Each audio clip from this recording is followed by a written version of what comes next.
Well, first of all, thanks for being a man of your word. You bet. But I was worried there for a while. It's been 9 months since we last met in New Hampshire. It took a little while. I've had a few things to do in between. Yeah, but I appreciate you having me on the show. Okay. Let's start with national security. Do you believe we're in the middle of a war on terror? Absolutely. Who's the enemy? Al-Qaeda, the Taliban, a whole host of networks that are bent on attacking America, who have a distorted ideology, who have perverted the faith of Islam. And so we have to go after them. Is Iran part of that component? Iran is a major threat. Now, I don't think that there is the same, they are not part of the same network. You've got Shia and you've got Sunni. We've got to have the ability to distinguish between these groups because, for example, the war in Iraq is a good example where I believe the administration lumped together Saddam Hussein, a terrible guy, with Al-Qaeda, which had nothing to do with Saddam Hussein. We'll get to that. And as a consequence, we ended up, I think, misdirecting our resources. So they're all part of various terrorist networks that we have to shut down and we have to destroy, but they may not all be part and parcel of the same ideology. But I still don't understand, and I'm asking this as an American as well as a journalist, how threatening you feel Iran is. See, look, if Iran gets a nuclear weapon, okay? Mm-hmm. To me, they're going to give it to Hezbollah if they can develop the technology. Why not? And then they say, we don't have anything to do with it. Yeah. So, therefore, the next president of the United States is going to have to make a decision about Iran, whether to stop them militarily, because I don't believe if diplomacy works, fine, but you've got to have a plan B. And a lot of people are saying, look, Barack Obama's not going to attack Iran. Well, here's where you and I agree.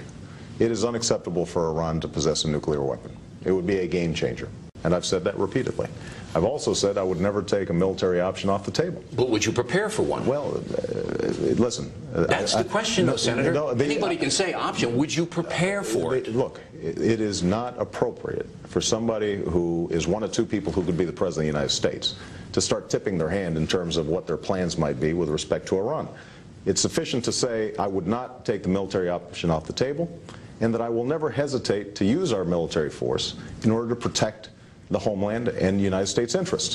But where I disagree with you is the notion that we've exhausted every other resource.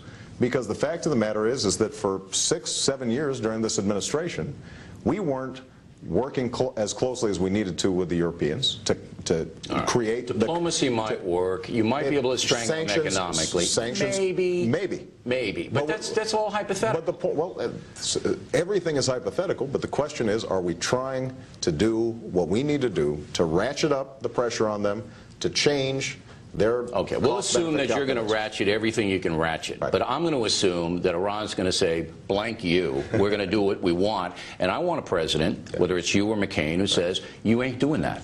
All right, let's go to Iraq.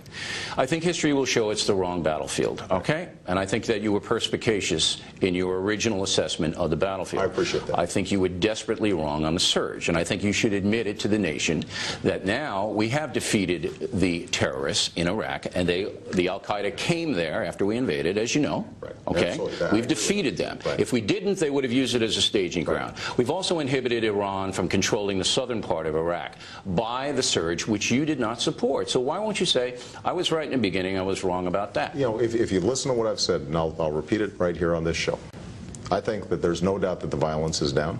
I believe that that is a testimony to the troops that were sent and General Petraeus and Ambassador Crocker. I think that the surge has succeeded in ways that nobody anticipated, by the way, including President Bush and the other supporters. It has gone very well, partly because of the Anbar situation and the Sunni awakening, partly because the Shia there wouldn't have been a surge. Well, look. No. If it were up to you, there wouldn't have been a surge. No. You and Joe Biden, no surge. Hold on a second, Bill. If you look at the debate that was taking place, we had gone through 5 years of mismanagement of this war that I thought was disastrous. And the president wanted to double down and continue on an open-ended policy that did not create the kinds of pressure on the Iraqis to take responsibility and reconcile. Well, look, Bill, what I've said is, I've already said it succeeded beyond our wildest dreams. So why can't you just say I was right in the beginning and I was wrong about the surge? Because there is an underlying problem with what we've done. We have reduced the violence. Yeah. But the Iraqis still haven't taken responsibility. And we still don't have the kind of political reconciliation. We are still spending, Bill, $10 to $12 billion a month. And I hope if you're president, you can get them to kick in and pay us back. They've got $79 billion and I'm with in you New York. I'll go with you. Let's go. We'll get some of that money back. All right, let's go.